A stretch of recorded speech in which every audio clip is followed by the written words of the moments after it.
విషయం ఏంటంటే మనసులో ఒకటి బయట ఒకటి చెప్పదండి. ఈమె గొప్పతనం అది.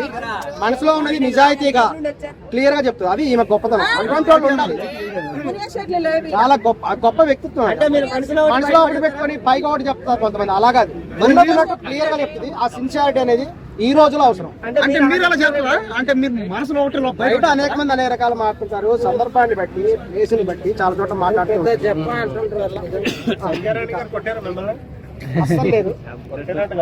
సంజయరాణి గారి కాంగ్రెస్ పార్టీలో ఉన్నారని చెప్పేసి మేము కూడా కాంగ్రెస్ పార్టీలో చేరదామని ప్రయత్నించడం జరిగింది. త్వరలో వీలైతే కాంగ్రెస్ పార్టీ. హలో, అనసూయ గారిది దుకాణం అయిపోయిందా అని రోజు కొత్త దుకాణం కోసం వచ్చారు రైడ్కి. అసలు ఈ రోజు ఓపెన్ చేసే షాప్ పేరు ఏందో? ఈ రోజు యాక్చువల్ గా నిన్నటితో అమావాస్య అయిపోయింది. వాళ్ళ నుంచి మంచి రోజులు స్టార్ట్ అయినాయి. సో ముహూర్తం బాగుందని ఇవాళ బయటకు వచ్చేసి. ఏందో షాకింగ్ న్యూస్. షాకింగ్ న్యూస్ అంటే మీరే చెప్పాలి. ఇన్ని రోజులు